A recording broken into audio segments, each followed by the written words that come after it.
We're live. Welcome to the Rome Show. I'm your host, Go Rome. I got a special guest, Brittany. How you doing? I'm great. Thank you so much for having me. I really appreciate being on the show, and it's very nice to meet you. Absolutely. I appreciate you for coming on the podcast.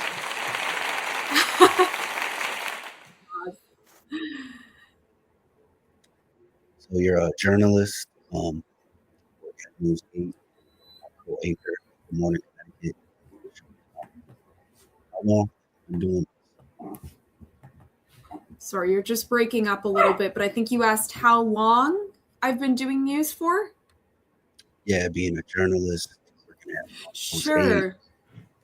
Yeah, so I've been at News 8 since 2023. I'm from Canada. Before I moved to the US, I was doing journalism for about 5 years on camera. And then before that, I've been doing kind of behind the scenes jobs since about 2016. 2016. Okay. Yeah. What sparked you to want to get into that? I think it's just so I grew up, at the dinner table watching the news every single night. And it was kind of a process of elimination, if I'm being honest. I wasn't really great in school at any other subjects, but I was always okay at talking to people. And entering the industry, finding out more about it, it's really expanded my perspective. And I'm most passionate really about telling people's stories, getting their voice out, holding people accountable, and just being able to really demonstrate and apply my creativity. And I love that in this industry, it can really, you can go as high as you want to go. And I love that you meet new people every day. I'm kind of the person where I would get very bored doing the same thing every day. So I just really like being able to use my creativity, getting to tell stories, and giving somebody a platform in order to make an impact in the community as well. Even though the journalism industry is evolving heavily, I think is still paramount to our society. And even though it's changing, I think journalism remains very important, and it might be changing, from different mediums, and it's heavily revolving around social media and different platforms. But I think it's important to tell stories, and I love that process. Right. And going through all those processes, did you have somebody that you studied and somebody that inspired you to do this, or you Oh just got yeah, into it? I think mentorship is so important no matter what industry that you're in. I will say, so growing up, um, I loved Oprah, and I loved the way that she was able to connect with anybody. And I loved that she didn't just interview celebrities. I loved that she interviewed normal people off the streets and really got their stories out there. And that it really mattered, not the character matters, of course, but I think the content of the story also matters a lot.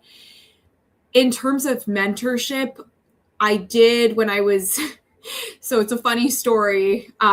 When I know it's called X, but when it was Twitter, and I was kind of a teenager in high school and exploring what I wanted to do, I'm from Toronto, and I had reached out to this reporter in Toronto that was on one of the main networks there. And I was just being really persistent, and I was just like, follow me back, follow me back. I wanted to learn more about journalism and television and broadcast journalism. And she followed me back, and she eventually became my mentor. Her name is Christina Tenaglia. And throughout, my upbringing, as I got older, graduated high school, she helped me with my application for university, and she just gave me advice. She looked at my demo reel, and if it wasn't for people like her, I don't believe that I would be where I am now. So I think mentorship is extremely important, and I'm a huge, I really like to encourage up and coming journalists, people that I see in school right now, even people that I work with that are maybe younger and just entering the industry, give them as much optimism and positivity and encouragement as possible, because I think, the fact that I received that help, I believe in paying that forward as well.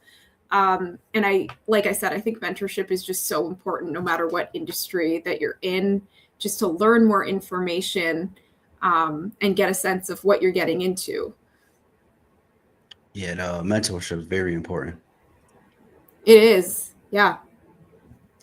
And when you think about where you are in your career right now, what feels the most different compared to the Brittany Taylor who first started? That's a really good question. And I'm not used to being on the receiving end. I'm used to asking the questions, but shout out to you. That was a really good question. You know what? I think when I was first getting into the industry, I looked at it as performing, like being able to be there with a microphone and tell people breaking news from the scene and whatnot. And now I more so look at it as how can I be the most authentic person? How can I be true to myself? How can I kind of get to work on my core values, stuff that I truly believe in? I'm a big believer in my faith. It's deeply tied to my work. And so I think the Brittany Taylor who first started was like chasing to try and fit this mold. And I think the Brittany Taylor now is trying to break the mold and be unique and just be authentic and true to myself and what I believe in. Good one. That's a good one. And a lot of people see like the polished version of TV news, but Yeah. what are some behind the scenes struggles or sacrifices people they don't come to Oh the my job to see? goodness. Oh my goodness. Well, first of all, being a morning reporter, they see you on the air at 5 or 6 in the morning, but they don't realize that you wake up at 2 in the morning and you sacrifice your sleep. Like most days I'm in bed by 6 or 7, and sometimes that's not always possible. So you're going to work extremely tired. So that's, I guess, the physical side of it. And that can take a toll on your mental health because it can be extremely draining. When I first got into this industry, I quickly learned you have to have a thick skin. And thank God, like I mentioned, I've been doing this since 2016, but didn't really go in front of the camera until 2018. So I've got my fair share of negative comments. And, when I was just starting, they call it you're kind of green, so you're inexperienced. And I was in this really small market in Canada. I got my first on-air job covering somebody's maternity leave. I was an MMJ. We call it in Canada a VJ, but it's the same thing. You're like shooting, writing, reporting. You're kind of like a one-man or one-woman band. And I remember I got sent to my first fire. And I was like, oh, I'm just going to wing this. I had to go live. And I just completely butchered the live shot. Like, lost my train of thought in the middle of the live shot and was kind of just like, had trouble describing what I was seeing. And I got so many negative emails. There was a lot of negative emails to the station about it, right? And thank God mistakes like that are kind of out of the way. But to this day, I still receive negative comments on social media. Somebody doesn't like the way that I talk or how I look or how I covered a certain story. Even though when we put stories to air, it is a team effort. I write it, it goes through a producer, it goes through a manager before it makes the air. Visually, an editor looks at it. So there's all these moving parts behind the scene. But at the end of the day, as a reporter or an anchor, it's your face on the story. So people are going to come after you, right? And I do take accountability for that. But that doesn't mean that every story is going to land positively. And that's a reality of being a journalist in this day and age. So I think dealing with negativity, learning how to have a thick skin, the sleep. What else? And I'll say one more thing because I don't want to ramble or anything like that. But throughout my career, I've had to move to all these different places. My first job was in Regina, Saskatchewan. Then I was in Calgary, Alberta. And just for context, I'm from the Greater Toronto area. So like leaving my family, not being able to come home for holidays, missing birthdays, holidays, you name it. And even now, I'm a transplant in Connecticut. So thank God I have a brother in New York City, and I do have a cousin as well. So I have a little bit of that family connection, but for sure it's hard being away from my parents. But you got to do what you got to do in order to, move up, level up. Those are some of the sacrifices that you have to make, being away from home and, not getting every holiday off. Actually, most journalists are working most of the holidays. So a lot of sacrifices that you have to make, but I can say that I do absolutely love my job. I grew up with my dad telling me, do what you love and the money will come. So I always say that, and I always try to remember that. I had to really convince my parents that, I was serious about this profession. And so every time that I'm like, oh, I'm tired, I've had a really hard day, I remember where I came from. And I try and feel gratitude because not everybody gets to make a living doing what they love. And I do have that privilege, and I'm really thankful for that. Right. And the fact that you did news in Canada and in Connecticut, what's the differences, or is it the same? I would say the workflow is very, very similar. Like, you have a deadline, whether it's for the 5 p.m. news or the 11 p.m. news.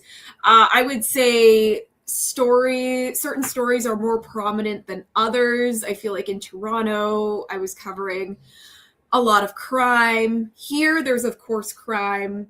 And sadly, I feel like in Connecticut, there's been one of the hardest parts of this job has been covering a lot of the child deaths that have happened recently. In Toronto, it was kind of more so gun violence and shootings and things like that. The court system is a little bit different. In Canada, we're not allowed to film a suspect inside of a courthouse. There's a sketch artist who kind of draws everything that plays out in court. So it's been really interesting getting to be inside of a courtroom with a camera there and getting to use that as part of your story. What are some of the other differences? And then, I don't know if your wider audience would know this, but just some of the terminology is a little bit different. What we call certain formats of stories and whatnot, but that might be too niche for your audience. So I will get into that. Good one. Was there ever a moment in your career where you doubted yourself, and what helped you push through? Oh my gosh. There were moments, countless moments when I doubted myself. I don't even, oh my goodness, you're evoking the emotion. Like, I don't want to cry right now. But I have always struggled with confidence and self-esteem. And I used to really be worried about my live shots, because when I tell you that they were awful, like they were terrible when I first started out. And I was like, how am I going to do this? This was before Reels and TikTok and Facebook, and my attention span was still really bad. I had a hard time focusing and concentrating. And that's what you need when you're out in the field and you don't have a prompter and you're trying to explain this story in an articulate way. And you're like, oh my gosh, I'm losing my train of thought. I can't find the words. And there were times where I was like, oh my gosh, like, I'm not cut out for this. And in terms of how I overcame that, I think thank God for having a strong support system. I would call my dad crying, being like, oh my God, I messed up so hard at work today. And I think coming home and knowing that you just had a terrible day, and you felt so much shame coming home and being like, oh my gosh, how am I gonna, I've even felt that there's been times in Connecticut, like this has, followed me in my career where 90% of your days will be okay, but there'll be that like 5 to 10% where you're like, oh my gosh, I messed up so hard at work today. And you beat yourself up over it. But I think that's where having a strong support system, building your self-esteem, being around positive people, doing therapy if you need to do that, and just looking in the mirror and telling yourself, like, you've got the skills to do this. You can absolutely do this. And everything happens for a reason. I'm a believer in God. And I think God put me on this path for a reason. Oftentimes we don't think we have the ability to do something, but we have to do our best to get over that fear and just know that you're going to miss 100% of the shots that you don't take. So take a deep breath, keep your head up high. And they say fake it till you make it. For me, I try not to fake it. But sometimes you just got to be like, all right, we're going to do this. It's going to be over. Time is fleeting. 5 minutes is going to be up. The live shot is going to be over. So might as well just get excited and look forward to doing it. And just do your best. That's all you can do at the end of the day. Nobody's perfect, even if they might appear to be perfect. Everybody makes mistakes. And, you're going to have good days and you're going to have bad days. Just look at UConn, they got to the finals. UConn, the men and the women, they've taken home so many championships over the past few years. And this year, they couldn't. You can't win them all, right? So that's kind of the same philosophy that I carry with me. I'm going to try my best, and that's all that I can do at the end of the day. Right. Gotta stay like that. Exactly. And today, right now, when it's time to do a story like breaking news, do you still struggle through that confidence, or you're pushing right through it? I think the biggest blessing for me has been reps. Like, because now I've done it for however many years, I've kind of gotten over that fear the more times that you do it. It's like exposure therapy. So the more times that you swim in deep water, you're eventually going to overcome that fear. A few years ago, even just a few years ago, I used to feel like I was going to throw up before a live shot. Now I don't.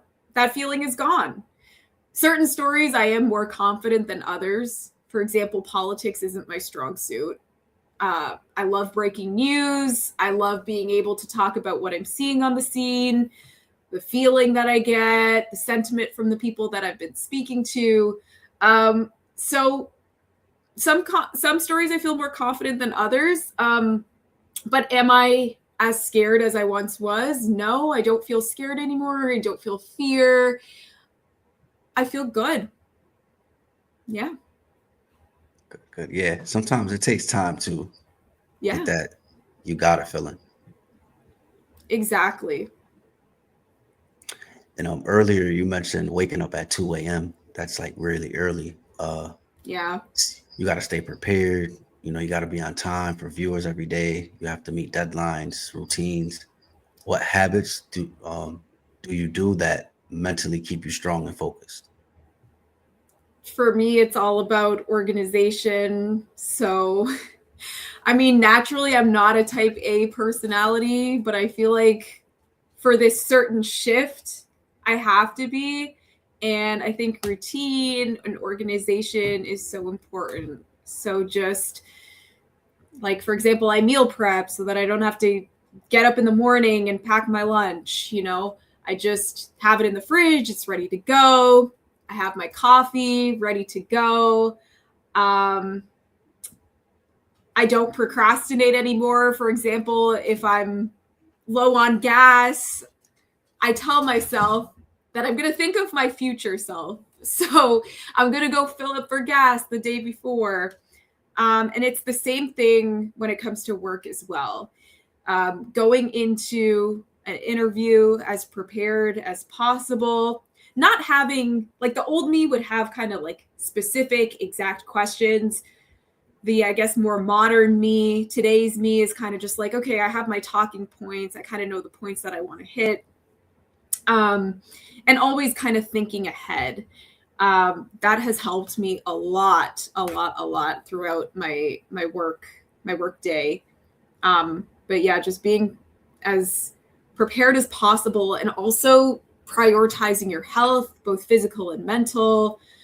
You know, I know that when I don't get a lot of sleep, it's going to be difficult for my brain to function and to be able to concentrate and focus. A lot of people that I work with can get away with 2 or 3 hours of sleep a night. For me, I'm kind of a baby like that. Like, I need between 6 and 8 hours of sleep. So being organized and taking care of your mental and physical health has helped me a lot throughout the years.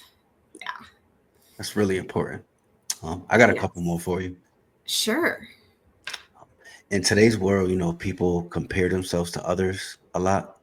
What advice would you give to someone who feels behind in life or their career? That's a really good question. And it's also something that I struggle with from time to time.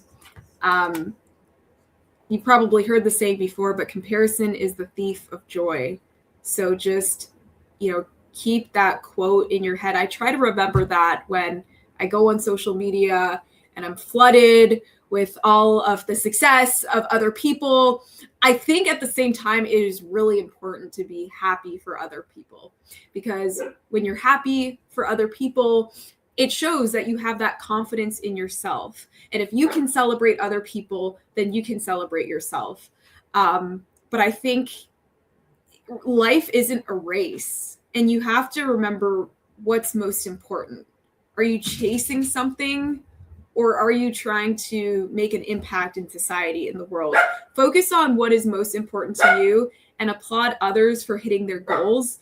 And I used to be like that. I used to be like, oh my goodness, I'm so far behind. I need to be like all these other people. But again, it just comes down to being authentic and true to yourself and knowing what matters more in life. Good one.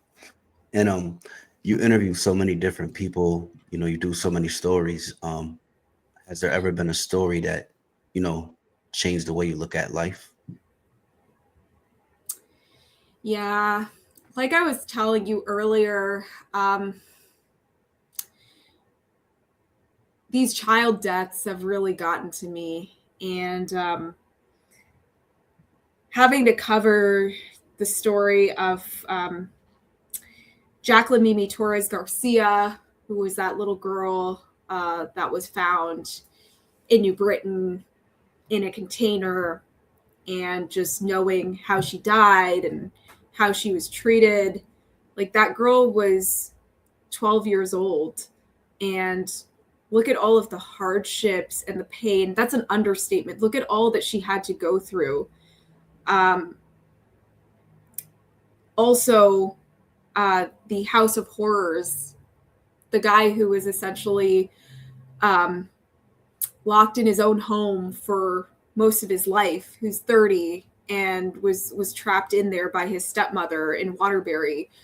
Covering stories like that makes me sad, and it hits me really hard, but it also makes me think. You know, I complain about having a bad day. I complain about being tired. I complain about being stressed. Look at what these individuals have had to go through. I need to be grateful for everything that I have. And so, as a journalist, we see a lot of things. We hear about a lot of things, and you almost become desensitized to death. and heartbreak and tragedy and people losing their homes and fires and people's lives being taken to gun violence.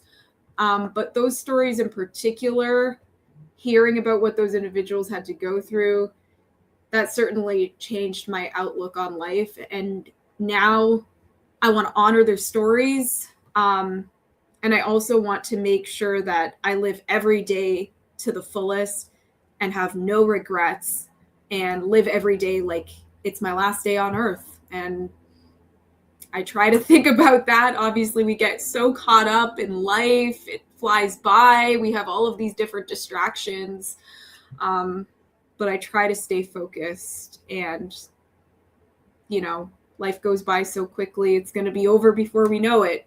So let's always hold close to us the values and what matters most, which is love, family, friends. We're not taking any of it to the grave, right? I don't mean to get morbid or anything. And I have a tendency to ramble. But yeah, those stories certainly hit me hard. It's a good one.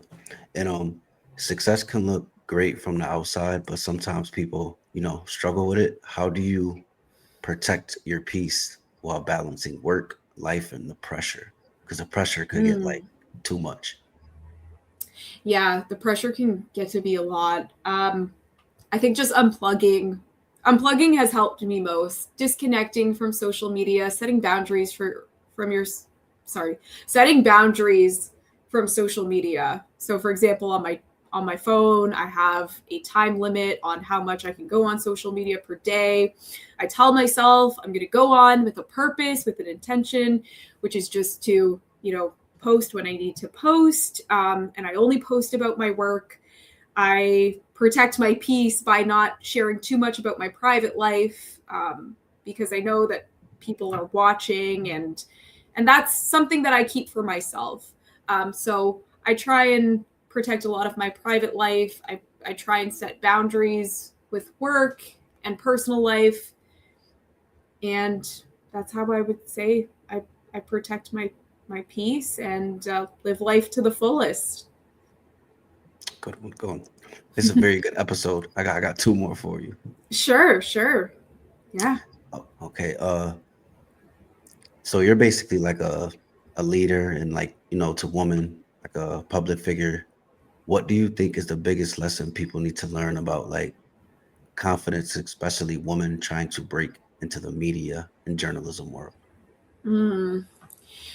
That's a tough one because I have struggled with confidence. But I think what we talked about, not comparing yourself to others, believing in yourself, and having a strong support system, and also finding a mentor, what we talked about earlier, someone to uplift you, someone to encourage you to keep going. I think finding a mentor is one of the most powerful things that you can do for when you're first entering the industry. Good one. Good one. Guys, gotta take that down.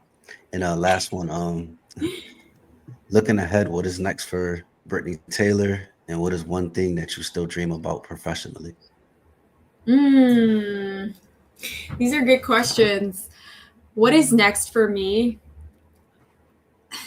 I can tell you what I want to focus on in terms of my work.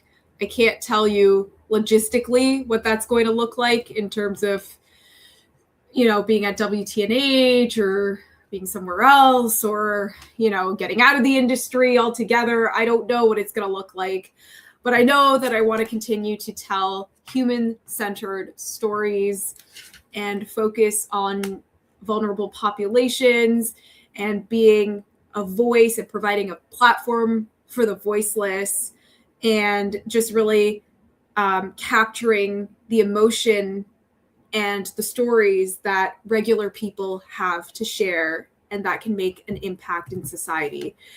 So whatever that looks like, I love what I do at WTNH, and I've got the opportunity to do a lot of that work, those kind of like long form enterprise pieces. So I just want to be able to continue that work no matter what form it's in. Good. I'm sure it's gonna be big things. Thank you so much. Thank you. I apologize if I was awkward or if I rambled. I'm not used to being in this seat. So I thank you for the opportunity once again. Definitely appreciate it. Yeah, this was a good podcast. Awesome. I'm glad. I hope it's usable. I hope a little bit is usable at least. Yeah. And maybe we could do a part 2 soon. Okay. Sure. I'm All right, up I'll keep for in it. touch. Sounds good. Sounds good. Where will I be able to see this?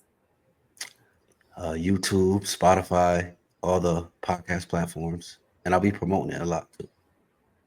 Okay, fantastic. Please don't make me look dumb. I won't. Use good sound bites, okay? All right. Thank you. It was really nice to meet you, and keep up the good work. Love what you're doing. Thank you. Appreciate it. Yeah, no problem. All right. Take care. You too. Thanks. Bye. Bye.